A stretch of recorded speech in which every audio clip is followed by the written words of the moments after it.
And there's a Canadian filmmaker, Frederick Bach, who did The Man of Planet Trees, which is an epic animated film, much better than Your Face. It's a classic film.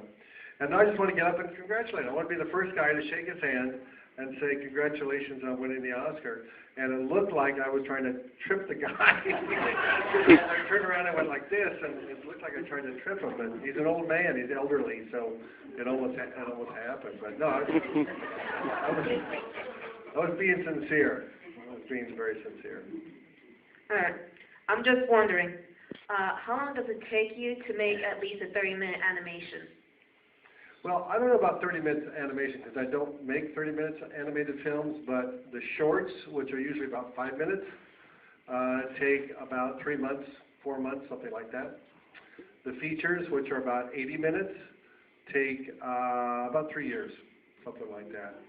So I guess if you average it out, it's about a minute every week. Yeah, about a minute a week, something like that.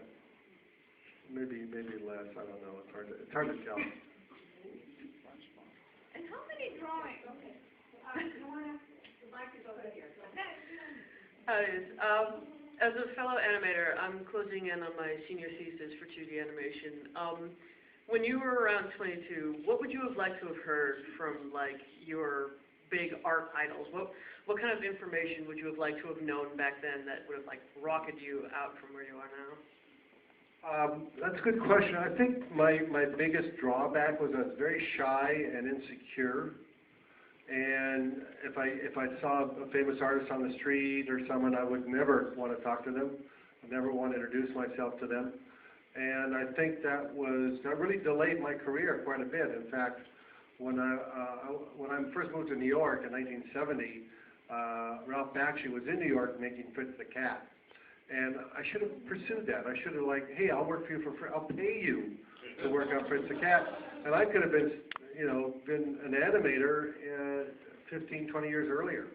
And my career would have been farther along. Maybe I'd be like Tim Burton today. So I think I should have been more aggressive and more ambitious. And I think that's an important trait for an animator, to be ambitious, or any kind of filmmaker. Meet people, talk to people, give them your card, tell them you're an artist. Ask them questions like this. What can I do to be better? And I think that was one of my mistakes. I made a lot of it. As you can see in the film, I made a lot of mistakes. And I think it's good to show that. It's good to show that there's a lot to learn. There's a lot to make myself better.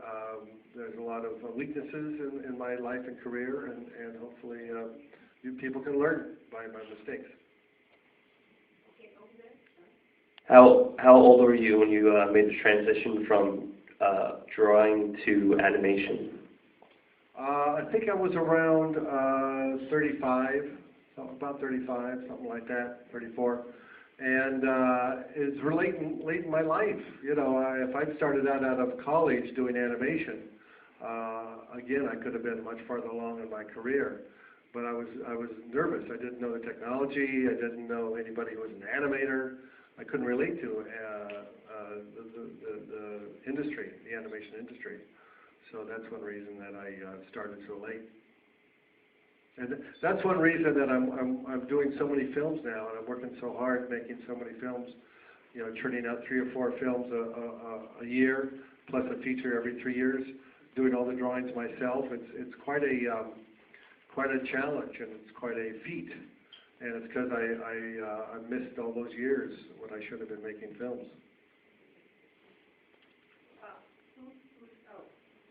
You want to go first? Okay, go ahead. Okay. Hi, Bill.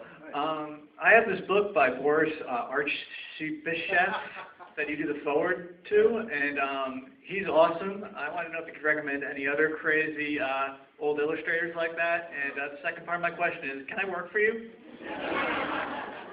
Well, when you come by and get your drawing, everybody here gets a free drawing, so don't forget about that. Yeah, give me your card and your email address, and we'll check out your work. Is it online? You have your work online? No. Yeah. Okay, well, did you bring your portfolio? I do have a sketchbook. Okay, well, that's good. I'll look at the sketchbook. As to other artists I like, Definitely Art Crumb and Milton Glaser and Tex Avery, Bob Clampett, A.B. Frost, I don't know if people know who A.B. Frost is, Winsor McCay. I just did a updated version of Winsor McCay's Flying House, and to me, Winsor McCay is one of the greatest geniuses of cartoons and animation that ever lived. He was famous for Gertie the Dinosaur and Little Nemo in Slumberland. So he died back in '35, but he was, during the 1905 to 1915 era, he was the rock star of cartoons. He was the god. He was the Walt Disney. And he was a big influence on my stuff. Very surreal, I don't think he took drugs. It's so druggy.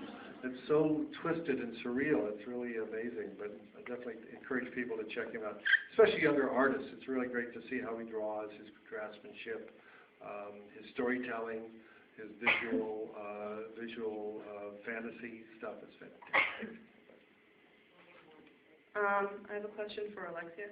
I'm actually just about to go and direct my first film, and I was wondering if there's any horror stories you can clue me in on before I jump in with both feet.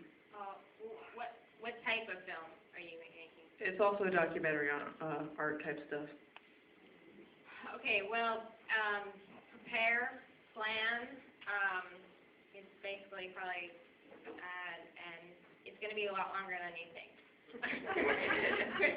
Basically, get a team behind you, and tell whatever your idea is, tell as many people as possible about it, and don't stop. Yeah, no matter what. I'm just coming out with a book in June, my Focal Press, called Make Cartoons That Sell Without Selling Out. And I have,